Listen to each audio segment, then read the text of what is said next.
una forma de exposición o una forma de predicación que era muy común entre los maestros del pueblo de Israel, que es conocido. El nombre es un poco complicado, se llama algo así como Kal Vajomer. Un Kal Vajomer es tratar de presentar un argumento a través de la exposición de algo menor hacia algo mayor. Por ejemplo, ¿recuerdan ustedes cuando Jesús enseñaba a la iglesia acerca de la importancia que tienen los hijos de Dios para con Dios usando la imagen de los pajarillos? El Señor Jesucristo en esa enseñanza dijo: sí, las aves que ustedes compran por un precio insignificante, Dios las cuida. ¿No valen ustedes más que esas aves? Un argumento menor para presentar un argumento mayor. Las aves son inferiores, el hombre es en relación a Dios superior, porque el hombre tiene la imagen y la semejanza de Dios. Si Dios cuida las aves que son menores, ¿cómo no cuidará de los hombres que son mayores que las propias aves? En la carta a los Hebreos encontramos esta misma forma de enseñar, este mismo sistema. Primero, el escritor de la carta ha demostrado que los ángeles son inferiores a Jesús, porque ninguno de los ángeles se le dio la gloria, la dignidad ni la excelencia que se le ha dado a Jesús en los pasajes que el escritor ha presentado. Así que va de un argumento menor a un argumento mayor. Y precisamente en el capítulo 2, ya que ha hecho esta forma de exponer, va a presentar la conclusión de este argumento mayor. Lo que quiero compartir con ustedes en esta tarde es el siguiente tema: presta atención al Evangelio, presta atención al Evangelio. Hebreos capítulo 2, versículos 1 al versículo 4. Por lo cual debemos dar más solícita atención a las cosas que fueron oídas, no sea que las dejemos escapar. Porque si la palabra hablada por medio de ángeles fue firme, y toda transgresión y desobediencia recibió justa retribución, ¿cómo escaparemos nosotros si descuidamos una salvación tan grande, la cual, comenzando a ser proclamada por el Señor, nos fue confirmada por los que lo oyeron a Él, testificando Dios juntamente con ellos mediante señales y prodigios y diversos milagros y repartimientos del Espíritu Santo conforme a su propia voluntad? Hasta ahí la lectura de la palabra del Señor. Ahora miren, hermanos, este texto, y como muchos otros de la carta a los Hebreos, presenta dificultades. Y en estos textos a veces se han apoyado algunos cristianos, algunas iglesias cristianas, para afirmar que es posible que la salvación se pierda. En estos versículos algunos parecen encontrar el apoyo para esta afirmación, que la salvación puede perderse. Vamos a tratar de entender lo que el escritor de esta carta está comunicando a la iglesia, a los creyentes del primer siglo, para tratar de sacar el mayor provecho para nosotros en este tiempo. Hay amonestaciones, hay exhortaciones que se hacen y que fueron en primer lugar importantes para la iglesia que recibió estas instrucciones y que no deja de tener valor para la iglesia en este tiempo. El escritor de la carta comienza con esta aplicación: por lo cual debemos dar más solícita atención a las cosas que fueron oídas, no sea que las dejemos escapar. Ya ha presentado un argumento. Si la palabra hablada por los ángeles, mediada por los ángeles, si lo que Dios habló a través de los ángeles, y cuando el pueblo de Israel, si usted regresa a la historia del Antiguo Pacto, usted va a darse cuenta que inmediatamente después de que la nación de Israel recibió los 10 mandamientos, inmediatamente después los quebrantaron, y cómo fue castigada esa desobediencia de parte del pueblo de Israel.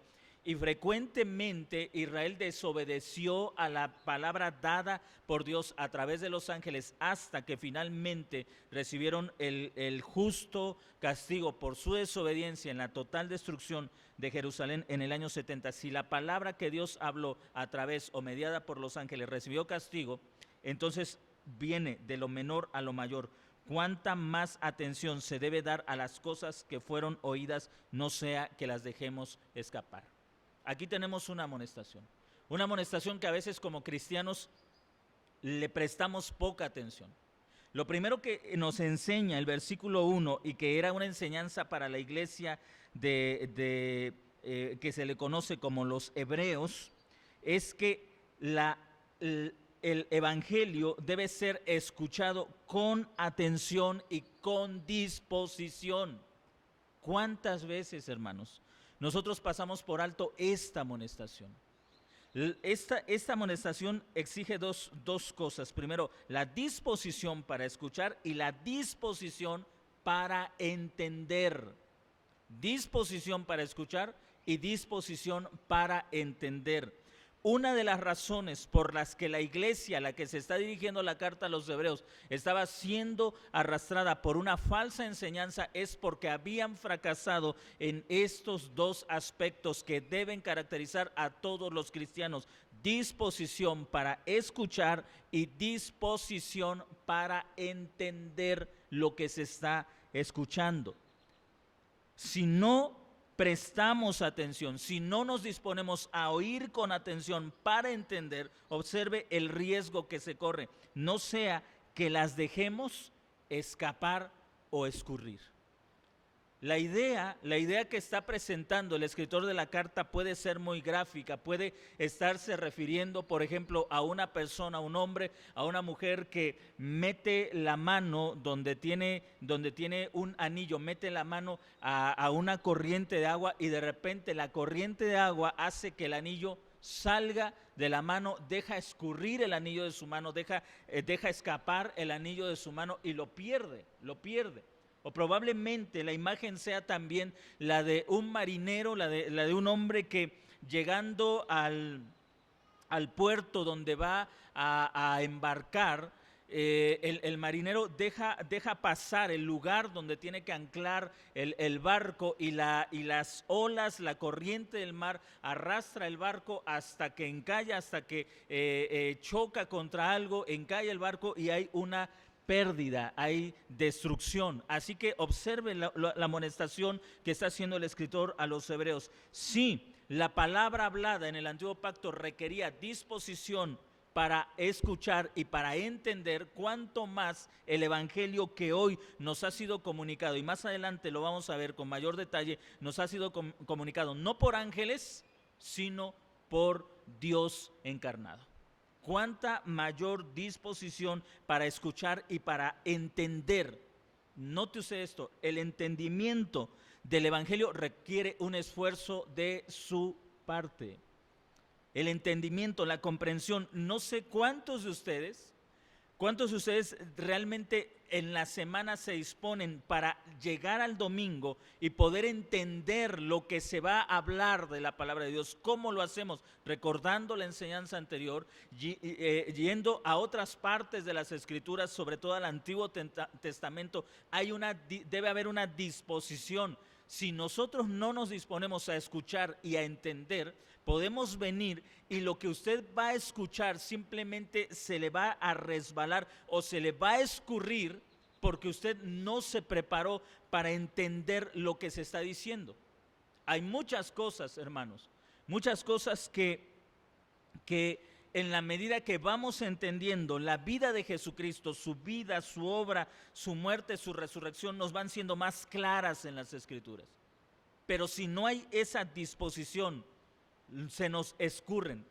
El peligro, la exhortación, la llamada de atención que hace el escritor de la carta a esta iglesia es importantísima. Ellos estaban luchando contra el judaísmo del primer siglo que les estaba cuestionando si Jesús realmente es el Mesías. Hoy la iglesia también batalla contra grupos de judaizantes que abrazan toda la ley, pero también dentro del mismo cristianismo está un grupo, por ejemplo, conocidos como los teonomistas. ¿Quiénes son los teonomistas?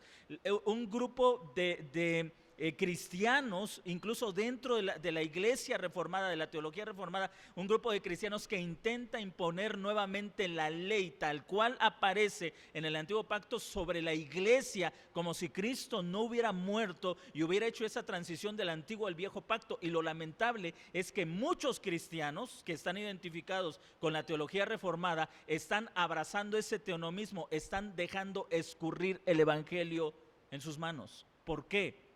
Porque no están poniendo atención a las cosas que se han hablado, no a las cosas que el pastor tal o cual dice, porque el escritor de la carta no está diciendo pongan atención a las cosas que yo les estoy diciendo, no es eso lo que él está diciendo.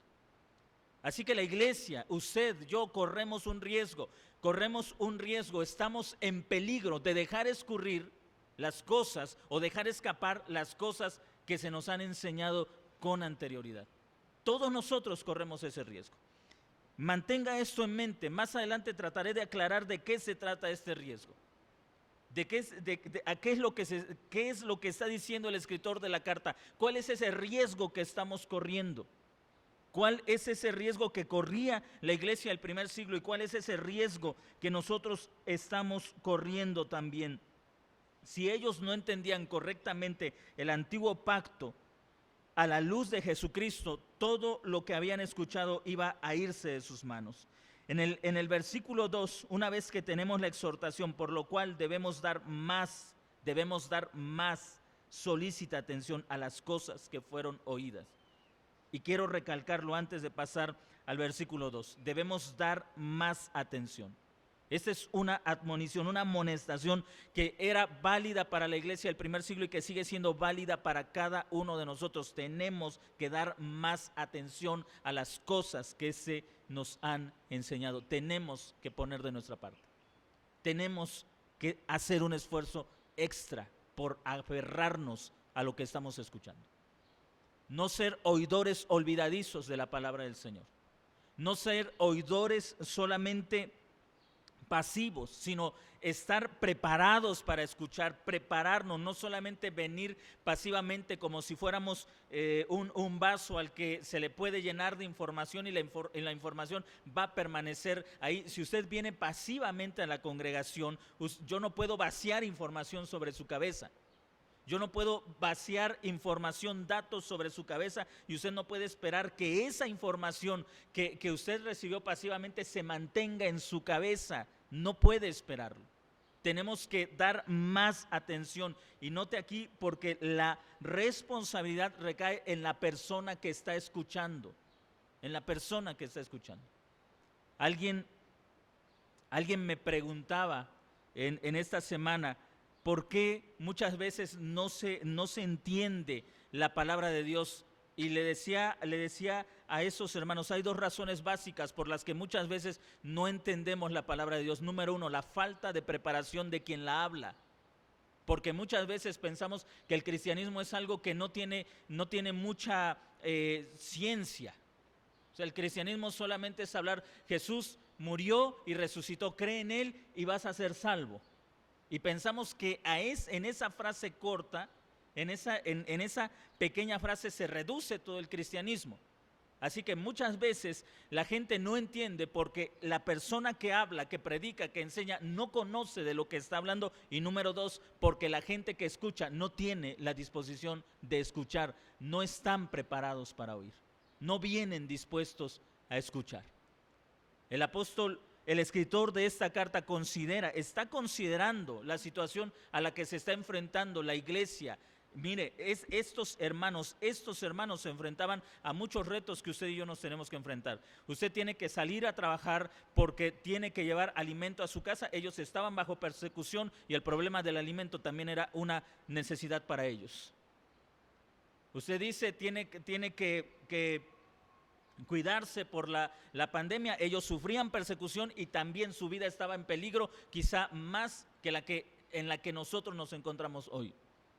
Es decir, el escritor de la carta a los Hebreos no está hablando a un grupo de personas que tiene todo el tiempo para sentarse, para leer su Biblia, porque ellos no tenían Biblias. Dependían de lo que escuchaban en la reunión cuando se congregaban. Dependían solamente de eso. Y con esas carencias, con esas necesidades, con esas presiones físicas, económicas, políticas, con esas luchas, el escritor de la carta les dice: pongan más atención a las cosas que se les han estado enseñando, pongan mayor atención. Si ellos, teniendo en comparación con nosotros mayores carencias, se les exige más para que puedan retener lo que oyen, nosotros que tenemos tantos recursos, deberíamos de ser, o debería nuestra fe crecer con mayor rapidez, porque deberíamos entender con mayor rapidez las cosas que fueron anunciadas, siendo que tenemos más recursos a nuestra disposición. No solamente tenemos Biblias escritas, tenemos Biblias digitales, y le aseguro que aún así nuestra lectura de la Biblia es anémica, es poca, a pesar de eso.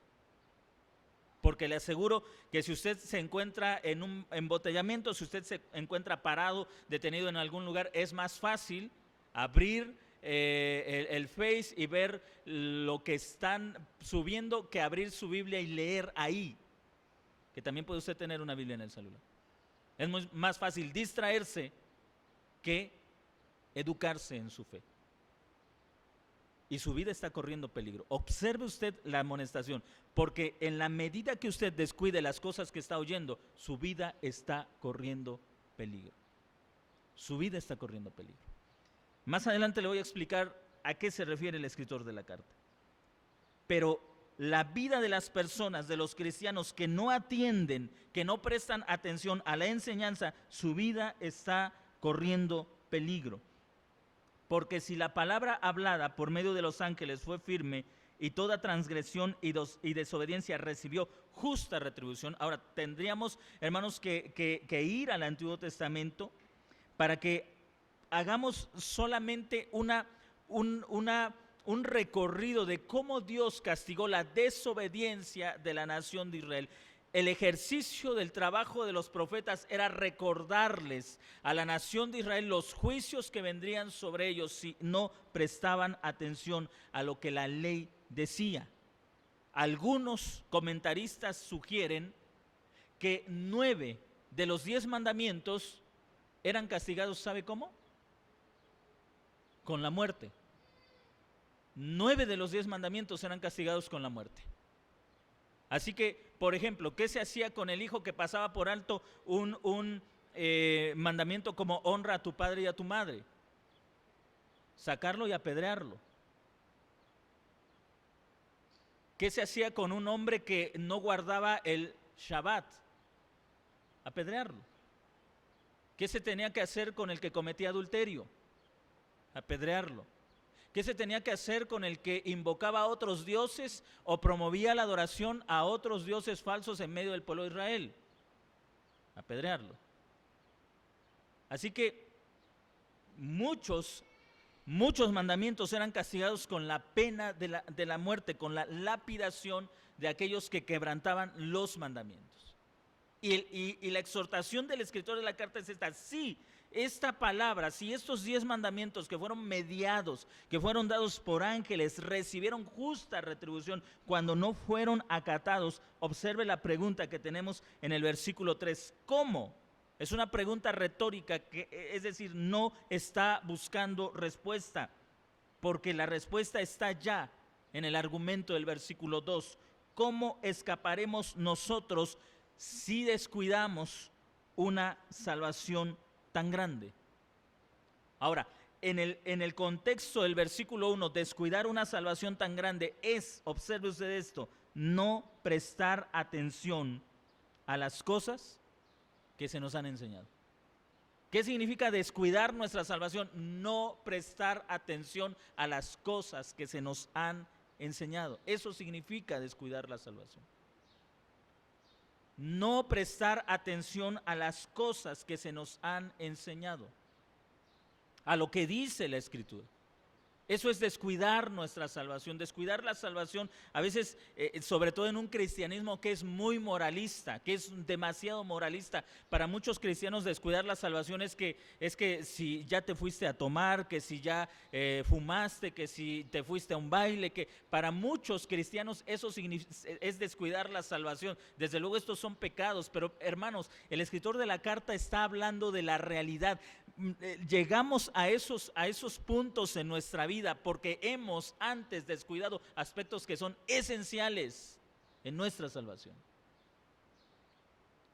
En el caso de la carta a los hebreos, estos hermanos, por ser judíos, muchos de ellos no estaban cometiendo adulterios, borracheras, pecados que eran propios de la cultura greco-romana. Ellos no estaban cometiendo esos pecados. Sin embargo, Pablo, el escritor de la carta a los hebreos, dice que ellos están poniendo en riesgo sus vidas. No porque hay entre ellos borrachos, no porque hay entre ellos adúlteros, no porque hay entre ellos ladrones, porque como hebreos ellos se cuidaban de ese tipo de pecados. ¿Cómo entonces estaban descuidando su salvación? Esta era gente moralista. Era gente en el sentido moral de la palabra bien portada. Pero el escritor de la carta les dice, están poniendo en riesgo sus vidas. Porque están descuidando las cosas que se les han enseñado. Así que yo puedo ser una persona que se sabe comportar, que no va a caer en los pecados de la sociedad, que no va a caer en los pecados que suelen cometer los que no son creyentes, y aún así estar poniendo en riesgo mi vida si no estoy haciendo el esfuerzo por entender con precisión el evangelio que me ha sido dado. El escritor está entonces, hermanos, haciendo una comparación entre la historia de Israel bajo el antiguo pacto y la historia de la iglesia del primer siglo en la transición del antiguo al nuevo pacto. Y hace una pregunta, hermanos, que debió calar hasta los huesos a sus oyentes, porque ellos sí conocían la historia de Israel. Sí la conocían. Sí sabían de qué manera Dios había azotado a la nación. Cuando el escritor de la carta hace esta pregunta, ¿cómo escaparemos nosotros si descuidamos una salvación tan grande? Pudieron venir a la memoria de esta iglesia de decenas de veces en que la nación fue azotada por Dios a causa de descuidar lo que Dios había dicho por mediación de los ángeles. Ahora, no hay comparación entre la palabra hablada en los 10 mandamientos y la palabra hablada por Jesucristo. Una es una revelación inferior, la otra es una revelación superior. Una es una revelación temporal, la otra es una revelación mucho mayor y superior. No hay comparación. Note usted la forma en que el escritor continúa en su argumento. Versículo 3, la segunda parte del verso 3. La cual, es decir, esta palabra, la cual comenzando a ser proclamada por el Señor, nos fue confirmada por los que lo oyeron a Él. Ahora note, así como la palabra hablada en el antiguo pacto fue mediada por los ángeles, la palabra hablada en el nuevo pacto fue mediada por el Cristo encarnado, Dios en la carne.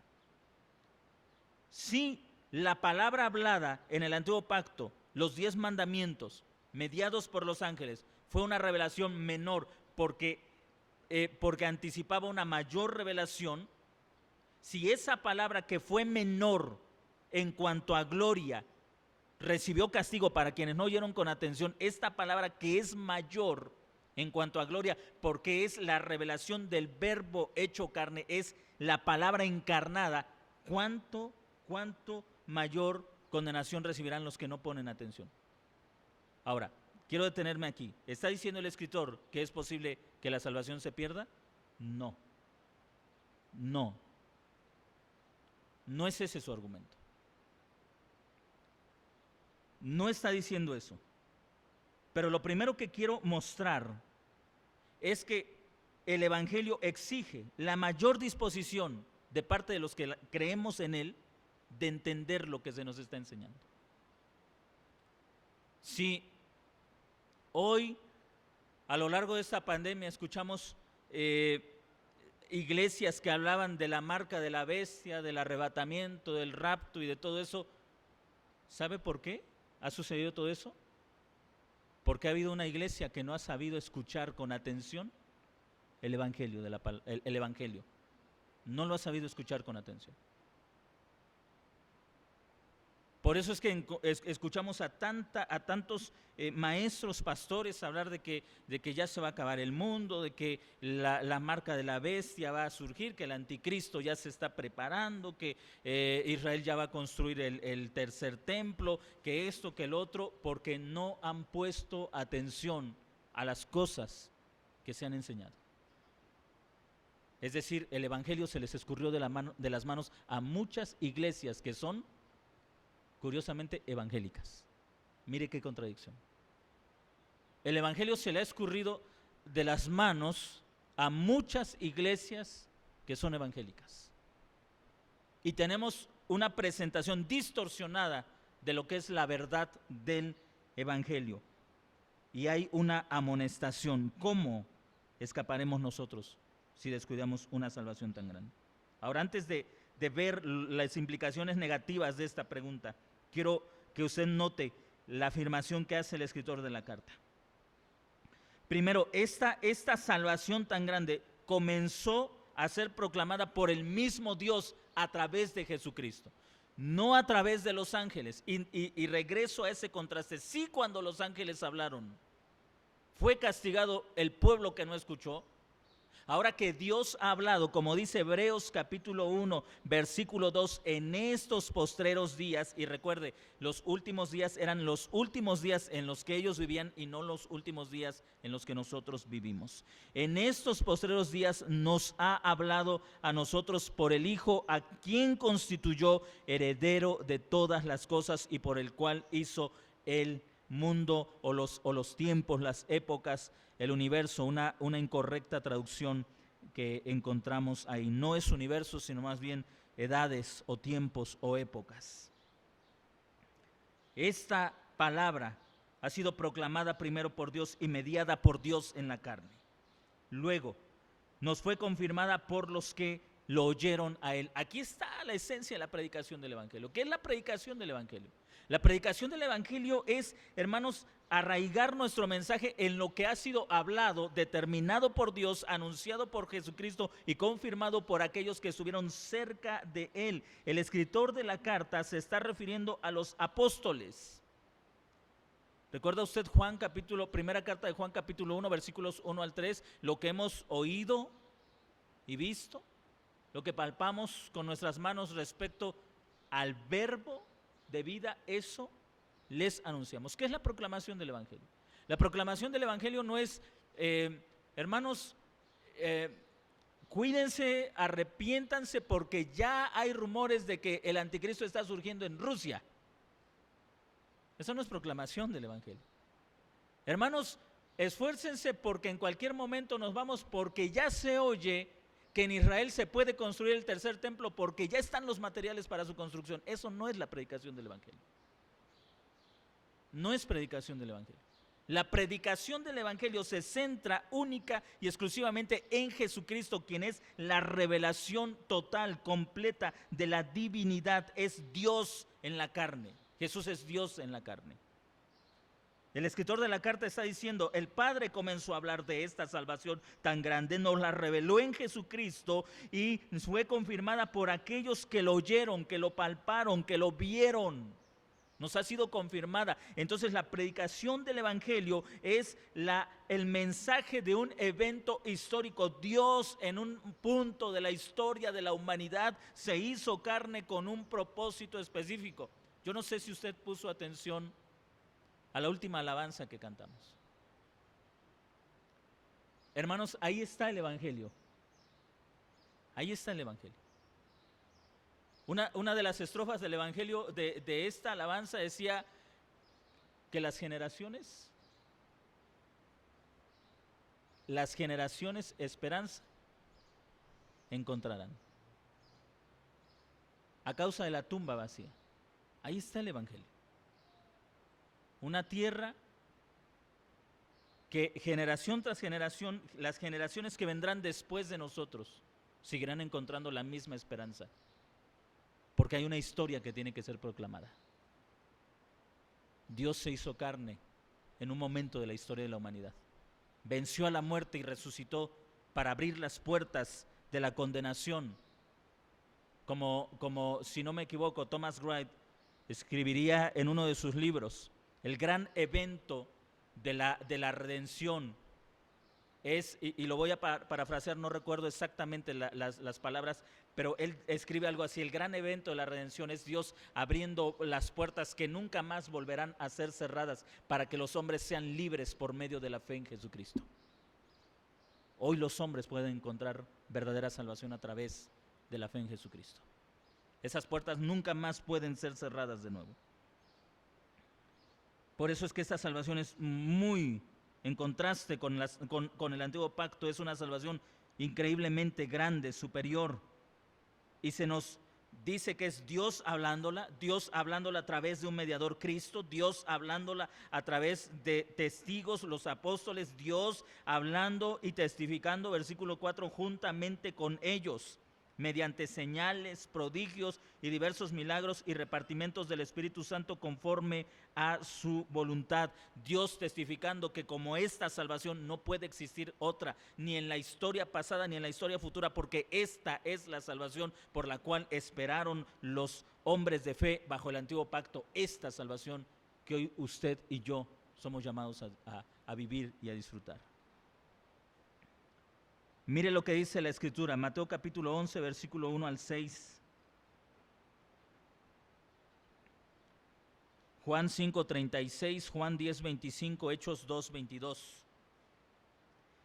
Voy a leer Mateo capítulo 11, versículo 1 al 6, para que usted observe de qué manera el escritor de la carta a los Hebreos está aplicando o está entendiendo los milagros, las señales, los prodigios que sucedieron durante el ministerio del Señor Jesucristo. Evangelio de Mateo capítulo 11, versículos 1 al 6. Y sucedió que cuando Jesús terminó de dar órdenes a sus 12 discípulos, partió de ahí para enseñar y predicar en sus ciudades. Y cuando Juan oyó en la cárcel acerca de las obras de Cristo, envió a 2 de sus discípulos y le dijo: ¿eres tú el que viene o buscamos a otro? Observe la pregunta que está haciendo el Bautista a Jesús. ¿Eres tú el Mesías? ¿Eres tú el que viene? ¿Eres tú del que hablaron los profetas, del que habla el Antiguo Testamento, o estamos esperando a otro?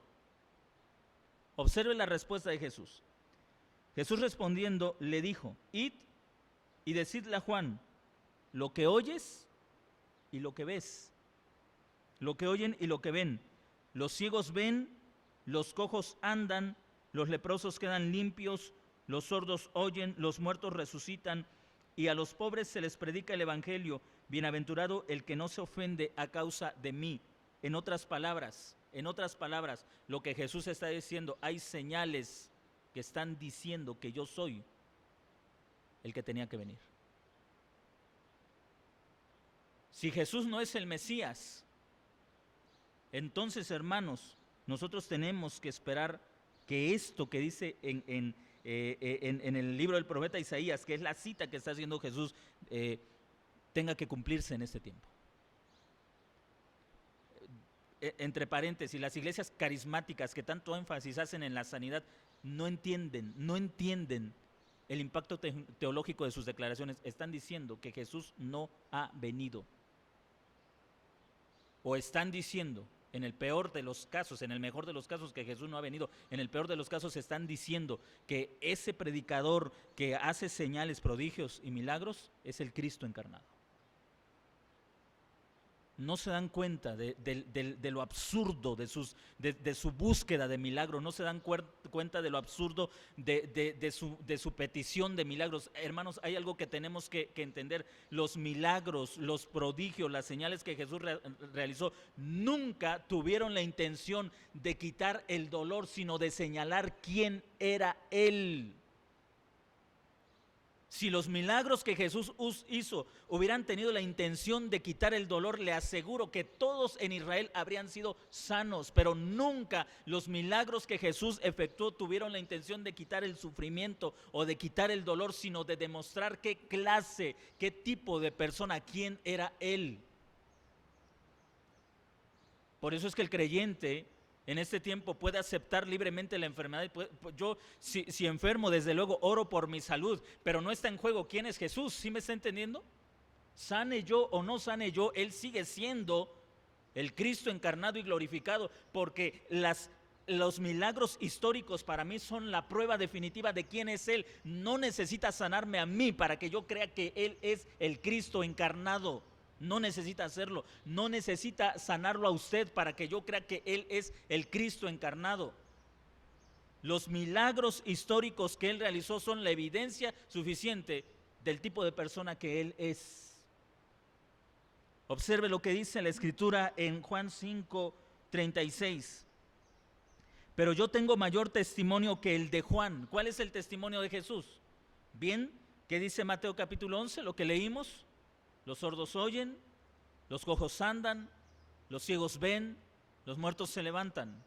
Ese es el testimonio mayor que el de Juan, porque las obras que el Padre me dio para que las cumpliera, las mismas obras que yo hago, dan testimonio de mí que el Padre me envió. ¿Nota usted ahí que las señales, prodigios y milagros que Jesús realizó eran la forma en que el Padre estaba diciendo, crean en Él porque Él es de quien habla el Antiguo Testamento? ¿Necesita tu fe milagros para creer en Jesús? ¿Necesita tu fe prodigios para que creas en Jesús? Si tu fe necesita esa clase de milagros, tú no has entendido quién es Jesús. No has entendido el Evangelio. Juan 10:25, Jesús les respondió, se los he dicho y no creen. Ya les he hablado, les he dicho directamente quién soy yo y no lo creen. Observe lo que dice, las obras que hago en el nombre de mi Padre, ellas dan testimonio de mí. ¿Cuáles son las obras que Jesús hizo en el nombre del Padre? Resucitó muertos, sanó enfermos, dio vista a los ciegos. Esas eran las obras que Él hizo. Hechos 2:22, varones de Israel, oigan estas palabras. Jesús de Nazaret, un hombre que Dios les testificó por medio de milagros, prodigios y señales que Dios hizo por medio de Él, en medio de ustedes, como también ustedes lo saben. ¿Notan ustedes esto? Dios testificando en las acciones de Jesucristo. ¿Necesita la iglesia prodigios y milagros para creer quién es Jesús? ¿Necesitamos una noche de milagros para que estemos seguros de que estamos creyendo en el Cristo verdadero? Oramos por la sanidad de quienes están enfermos. Es nuestra obligación, nuestra responsabilidad, pero también una bendición que podamos hacerlo. Pero incluso no estamos urgidos a que el Señor sane a nuestros enfermos. Gracias a Dios por los enfermos que Dios ha sanado. Aún así, el mayor testimonio de en quién creemos no está basado en la sanidad de nuestros enfermos, sino en el testimonio histórico. Usted debe mantener eso en su mente. Nunca los milagros tuvieron la intención de que la gente dejara de sufrir. Nunca. Los milagros tuvieron una única intención, demostrar quién era Jesús, quién es Jesús. Ahora, si todo este testimonio, entendiendo o tratando de entender lo que los creyentes a los que se dirige la carta estaban entendiendo, si todo este testimonio, si todo esto que ellos estaban oyendo, si todo esto que ellos estaban escuchando no era suficiente para creer en la persona de Jesús, la pregunta que hace el escritor, la pregunta que hace el escritor es, ¿cómo escaparán? ¿Cómo? Si Jesús no es el Mesías, ¿cómo ellos iban a escapar de los juicios que Dios había determinado que iban a caer sobre esa nación impenitente? ¿Recuerda usted Mateo capítulo 24? Para darle un ejemplo de la forma en que el escritor intenta aplicar este pasaje. Mateo capítulo 24.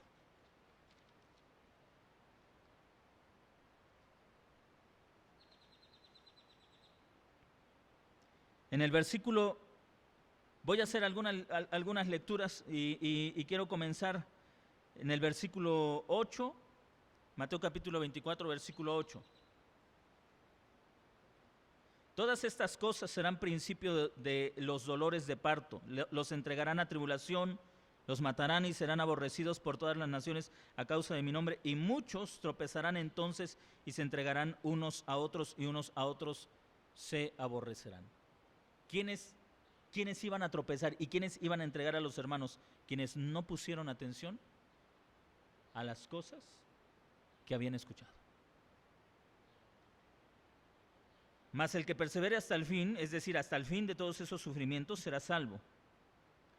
Y observe, por ejemplo, lo que dice en el verso 16. Entonces, los que estén en Judea, huyan a los montes. El de la azotea no baje a tomar lo de su casa. El que está en el campo no regrese a tomar su capa. Mas ay de las que están encinta y de las que están amamantando en aquellos días. Oren, por tanto, para que su huida no sea en invierno ni en sábado, porque habrá entonces una gran tribulación, cual no la ha habido desde el comienzo del mundo hasta ahora, ni la habrá jamás. Y si aquellos días no hubieran sido acortados, ninguna persona sería salva, pero por causa de los escogidos, aquellos días serán acortados. Entonces, si alguno les dijere, he aquí el Mesías, o aquí, no lo creáis, porque serán levantados falsos mesías y falsos profetas, y mostrarán grandes señales y prodigios, hasta el punto de engañar, si fuera posible, aún a los escogidos. Observe lo que dice en el versículo 25. He aquí, yo se los he dicho. Ahora, regresamos para concluir. Hebreos capítulo 2. La pregunta, ¿cómo escaparemos nosotros si descuidamos una salvación tan grande? Si después de que aquella iglesia escuchó el mensaje de quién era Jesús y que fue testificado por los profetas y cómo esos prodigios, cómo esos milagros eran una evidencia de quién era Jesús y lo rechazaban, ¿cómo iban a escapar del juicio del que Jesús estaba ya anunciando a sus discípulos? No había forma, porque entonces tenían que negar que Jesús era el Mesías y creer en otros Mesías. ¿Qué significa para nosotros hoy? Si nosotros como creyentes no llegamos a entender quién es Jesús y lo que implica el estado de su exaltación, usted está permitiendo que el evangelio se escurra de sus manos y muchas tragedias nos acarreamos a nuestra vida por no entender el evangelio. Hace tiempo leí, por ejemplo, en los 80, cuando varios libros que influyeron mucho en el pensamiento norteamericano, la idea de que un rapto secreto estaba cerca. Fue promovido a través de muchas lecturas, de muchos libros, películas, dejados atrás, un trueno en la oscuridad, en la distancia, un trueno distante, y muchas películas de ese tipo. Hubo iglesias cuyos congregantes vendieron sus casas y se deshicieron de todo lo que tenían. ¿Sabe por qué? Porque estaban esperando un supuesto rapto del que nunca habla la Escritura. Estaban esperando un rapto. Y en nuestro tiempo sigue habiendo ese tipo de cristianos que están esperando algún tipo de catástrofe. Yo recuerdo haber escuchado a dos ancianos, no recuerdo si ya estaban casados, pero después de una predicación que se dio sobre Mateo capítulo 24 y se explicó lo que implicaba para la iglesia el primer siglo y no lo que significa para nosotros, dos hombres adultos entre 70 años más o menos se levantaron, pasaron al frente y dijeron: nosotros somos el resultado de esa mala enseñanza. A nosotros nos dijeron que ya no nos deberíamos casar porque el mundo ya se iba a acabar. Nos enseñaron que no deberíamos casarnos y mucho menos tener hijos. porque estábamos al borde de la gran tribulación, iban a pasar cosas horribles, terribles. ¿Y qué sufrimiento si nos casábamos? Ellos decían, dejamos pasar esa oportunidad. Hoy somos ancianos y perdimos toda esa parte de nuestra vida. Quizá de los males sean los menores, pero ¿cuántos creyentes, por no entender correctamente el Evangelio, viven vidas miserables porque no han entendido lo que implica la exaltación de Jesucristo? No lo han entendido. Usted puede darse cuenta cómo hay un gran grupo de cristianos que todavía vive con el pensamiento de que el diablo está detrás de todo lo que pasa, de que el diablo está detrás de todo lo que sucede. El diablo está detrás de esta enfermedad. El diablo está detrás de lo que está pasando en la política. El diablo está detrás de lo que está pasando en la economía. Tienen una percepción extraordinaria del diablo y una percepción pequeñísima de la entronización de Jesucristo. No han entendido el Evangelio. Y viven atados en su vida porque tienen miedo del diablo. Le decía ayer a mi esposa, este diablo ni siquiera muerto nos deja en paz. Porque según la Escritura está destruido. Pero ni siquiera muerto deja en paz a la iglesia. No entender el Evangelio lleva a muchos cristianos a vivir vidas miserables. No entender la grandeza de quién nos ha llamado hace que los cristianos vivan vidas muy por debajo de lo que deberíamos estar viviendo. Muy por debajo de lo que deberíamos estar viviendo. Ahí tiene usted la iglesia de Corinto. ¿Qué es lo que Pablo le escribe a la iglesia de Corinto? El apóstol Pablo le dice, ustedes están llenos de problemas, están llenos de pecado. Y en el capítulo 6, versículo 1 en adelante, o capítulo 5, versículo 1 en adelante, el apóstol Pablo les escribe estas palabras. ¿No saben que a nosotros se nos ha prometido gobernar el mundo? Y si nosotros hemos de gobernar a los ángeles, ¿somos incapaces de ocuparnos en cosas que son menores?